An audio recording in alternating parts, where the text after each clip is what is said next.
Madame, mademoiselle, messieurs, bonjour. Le défi de la vérité de François reçoit aujourd'hui une personnalité du monde musulman. Morad El-Hattab, bonjour. Bonjour. Vous attaquez, vous, à la pédocriminalité et vous êtes, et une fois n'est pas coutume sur les plateaux de télévision, un parent plaignant. Est-ce que vous pouvez nous dire exactement de quoi il s'agit ?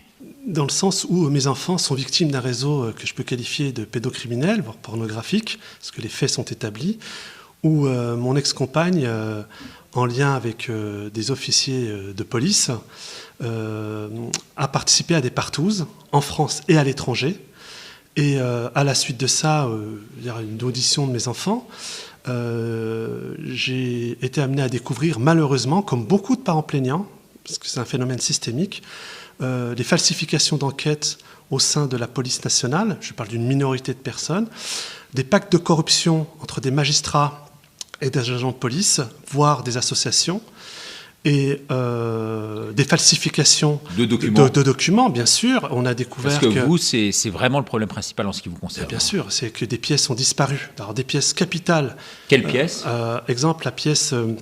un rapport d'une conseillère ordinale qui avait établi que, parce qu'il l'avait reconnu, que le médecin expert psychiatre choisi dans mon affaire, le docteur Michel Dubec, apologiste du viol, avait reconnu que la juge d'affaires familiales lui avait téléphoné et que ça lui a volontairement influencé dans son rapport contre moi.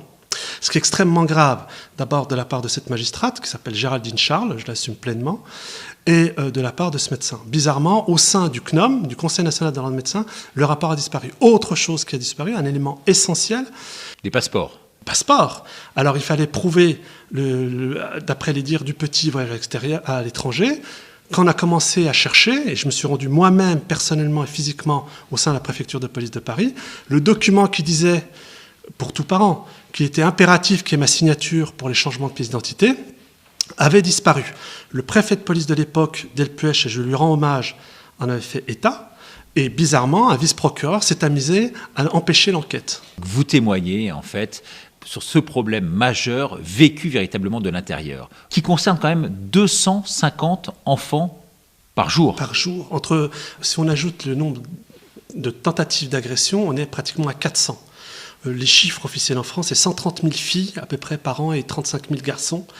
On est sur des chiffres complètement délirants, ce qui fait que malheureusement, notre pays, la France, est considéré comme étant pédolande à l'étranger, puisque le problème n'est absolument pas résolu.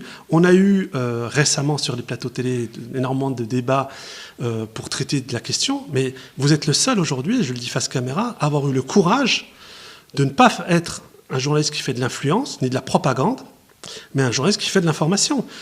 C'est quand même incroyable que j'ai été... Vous dites ça, mais on en parle quand même beaucoup sur les chaînes de télévision aujourd'hui. On ne parle pas du fond. Quand on écoute les chaînes de télévision aujourd'hui, on pense que le problème est résolu, qu'il est en cours de résolution, ce qui est absolument faux.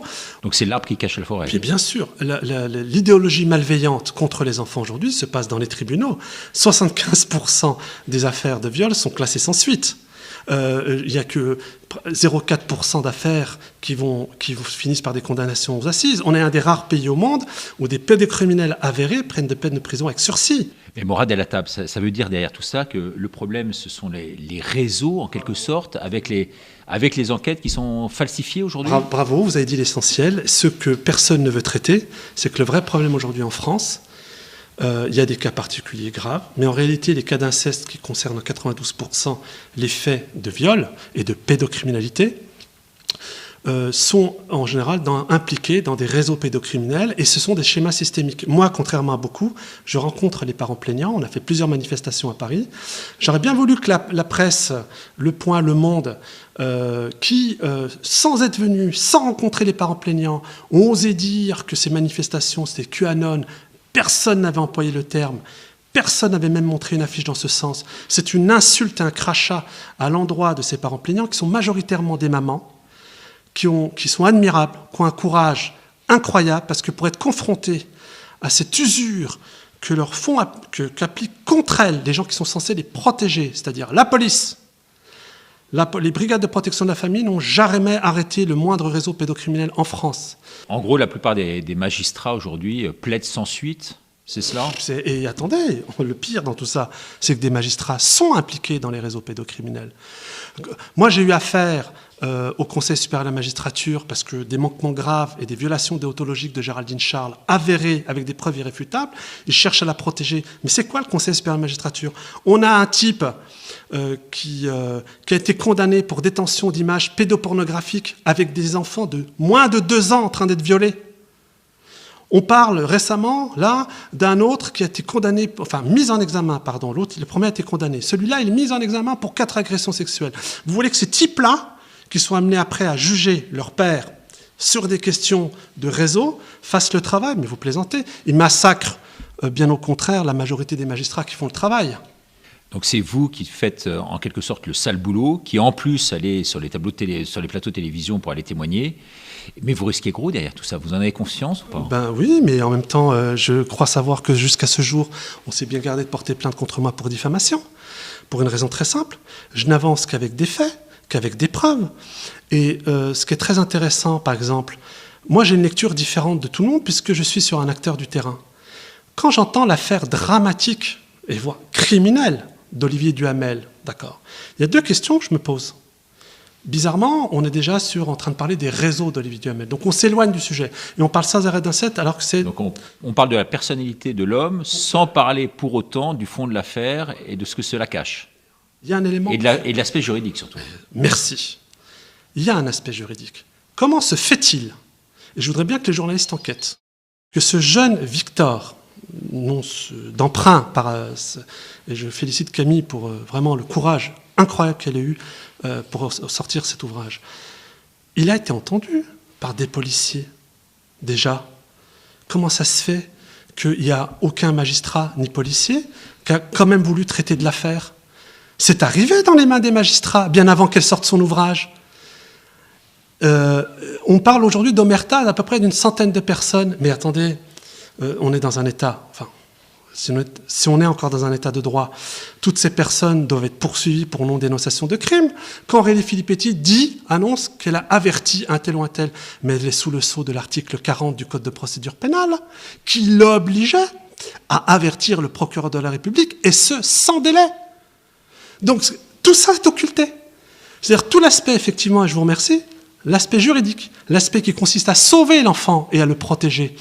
Bizarrement, on élite de plus en plus la question du non-consentement de l'enfant. On ne rappelle pas que le mot pédocriminel et pédophilie n'est pas dans le code pénal.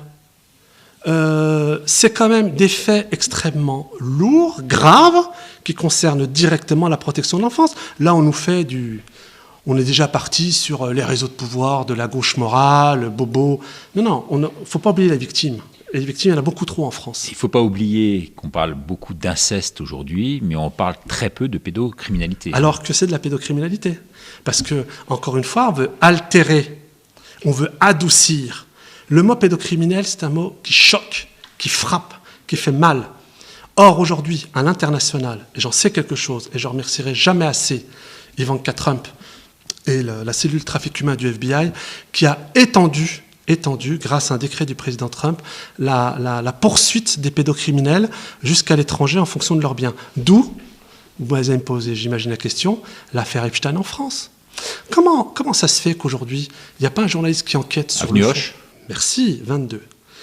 Comment ça se fait qu'aujourd'hui, on se garde bien d'enquêter sur les 3 filles mineures françaises, il y en a bien plus concernant les victimes françaises, Avenue Hoche. Là, je parle de ces 3 petites filles françaises de 12 ans qui ont été amenées sur l'île Epstein, où dans son temple dédié à Moloch, il y a organisé une orgie partout. Ces petites ont été violées, sodomisées et torturées.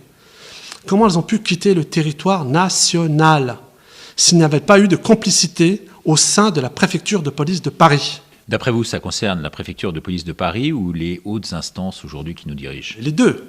Les deux. Aujourd'hui, j'ai démontré qu'il se passait quelque chose d'extrêmement grave au niveau national, puisque j'ai été amené à me rendre compte que dans ma propre affaire, il y avait des agents de la DGSI qui étaient intervenus pour couvrir, parce que certains d'entre eux d'ailleurs y participaient, je parle d'une minorité de personnes. Alors on me dit, mais attends, c'est énorme, qu'est-ce que la DGSI fait là-dedans? Mais attendez, vous plaisantez ou quoi? En juin 2019, le commandant de la DGSI dans les Ardennes, donc c'est quand même pas n'importe qui, c'était le patron de l'antiterrorisme dans une des zones françaises les plus criminogènes en termes de risque d'attentat. Bien sûr, il a été attrapé. Pourquoi? Et mis en examen pour viol sur mineur. Et attendez, et c'est là où j'en viens. Non seulement viol sur mineur, mais sur son ordinateur professionnel et privé, on y a découvert plus de 10 000 vidéos et images pédopornographiques. Ce type était dans un réseau, et en plus les Ardennes, ça vous appelle Fourniret, ça rappelle beaucoup de mauvais souvenirs aux Français dans le cadre des luttes contre la pédocriminalité. Il s'avère qu'aujourd'hui, on en a la preuve irréfutable que des gens qui sont habilités secret défense participent à l'orchestration des réseaux pédocriminels. Donc ce que vous dites derrière tout ça, c'est qu'il y a une collusion aujourd'hui véritablement dans le système actuel entre les magistrats, les policiers et aussi un peu une presse qui se veut partie prenante. En tout cas, elle se veut moralisatrice. Moi, je la renvoie à cette presse-là, à la déclaration des devoirs et droits du journaliste qui a été signée le 24 et le 25 novembre 1971 à Munich, qui rappelle bien aux journalistes la réalité de leur devoir, qui est de défendre la liberté de l'information. C'est pas normal. Mais de ne pas livrer leurs sources. Mais c'est évident, mais à partir du moment... Mais aussi, ils doivent défendre la liberté du commentaire et de la critique. Vous voyez des débats aujourd'hui sur cette thématique? Moi, je vais vous dire une chose. On renvoie souvent aux parents plaignants le fait qu'ils soient dans l'émotion. Ce n'est pas mon cas. J'ai appris à être très froid parce que c'est des sujets lourds. Comment on peut faire abstraction, comment on peut faire un débat médiatique sans qu'il y ait de parents plaignants? Ces gens-là s'investissent d'un rôle. Mais comment ça, vous voudrez parler à ma place? C'est moi qui suis allé dans les tribunaux. C'est moi qui ai vu des magistrates prendre des ordonnances alors qu'elles étaient incompétentes territorialement. C'est moi qui ai vu des magistrates qui étaient en lien professionnel avec les avocates de l'autre partie. C'est moi qui ai vu des magistrates téléphoner aux policières alors qu'ils n'avaient... Dans la loi, c'est interdit. Pour demander un rapport qui contredisait un premier rapport avec l'aide d'une commissaire centrale. C'est des faits extrêmement graves. Mais vous avez quand même des personnalités politiques de premier plan. Je pense notamment à Élisabeth Guigou, qui, elle, avait le pouvoir d'interférer en la matière. Oui, mais alors, Élisabeth Guigou, alors c'est marrant parce que tout à l'heure, on a parlé de l'affaire Guy Georges. Elle est intervenue à l'époque, puisqu'on a eu 2 êtres exceptionnels qui ont arrêté Guy Georges. Il faut le rappeler, parce que, encore une fois, je crois en nos institutions. Guy Georges, le tueur des grands-mères. Le tueur de jeunes femmes aussi. Il a 21 victimes, viol, puis meurtre. D'accord? Bon. Et il risque de sortir de prison bientôt, je crois. Merci. Il pouvait être libéré à partir du mois de janvier, je crois. Voilà, et bravo au traitement qui est fait aux pédocriminels en France. Mais je tiens sur un point important. Il a été arrêté par 2 personnes exceptionnelles. Je le rends hommage. Martine Monteil, qui était à l'époque chef de la brigade criminelle, qui a mis un vrai travail d'enquêteur et de réseau. Malheureusement, pourquoi c'est moins fait aujourd'hui? Et le juge Thiel qui a rappelé que s'il y avait eu un suivi des empreintes génétiques, au bout du 5e meurtre, il aurait pu être arrêté. Et il a fallu qu'on arrive à 21, et c'est Guigou à l'époque qui a, suite à l'injonction du juge Thiel, a décidé de le faire. Mais là, Guigou, en l'occurrence, Madame Guigou, s'il était au courant de quoi que ce soit, elle tombe sous le sceau de l'article 40. Je n'en sais rien. En tout cas, elle a quitté son poste.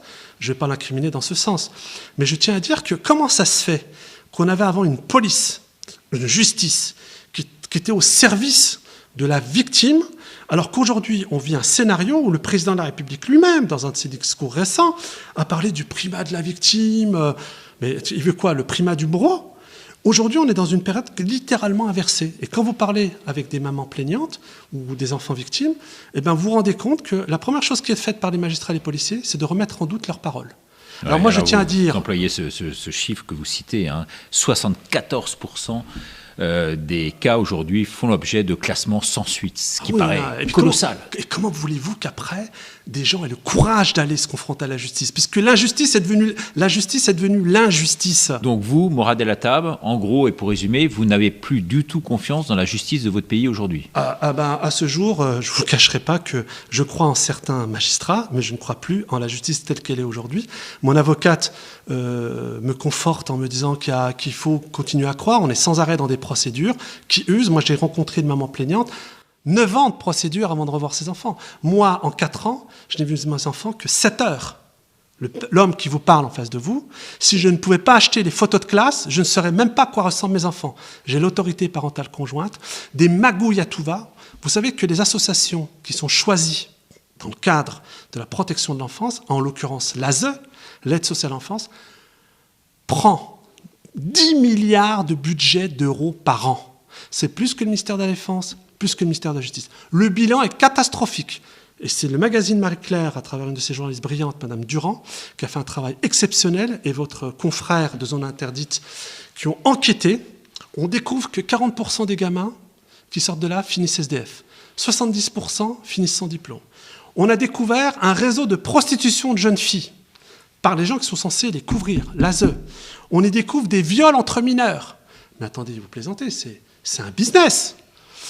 Et sans parler je me pose moi des questions de filières éventuelles d'enfants mineurs étrangers qui passeraient par là. C'est le cas du dernier enfant, la pakistanais, enfant. On ne va pas trop revenir dans les détails, peut-être. C'est très grave, c'est très grave ce qui se passe en France. C'est très grave. Ça, c'est le réel. Mais ça, vous voyez, vous m'invitez parce que vous voulez le réel.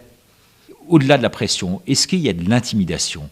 Est-ce que vous, par rapport à tout ce que vous dites, vous faites l'objet vraiment d'intimidation particulière? Alors moi, on a 3 tentatives d'effraction, 2 tentatives d'agression. Je me suis battu 2 fois avec des inconnus, dont une fois j'ai filmé.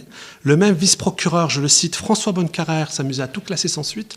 Ce François Bonnecarrère est allé jusqu'à empêcher un procès-verbal de réquisition qui était fait par une procureure en charge de la protection des mineurs.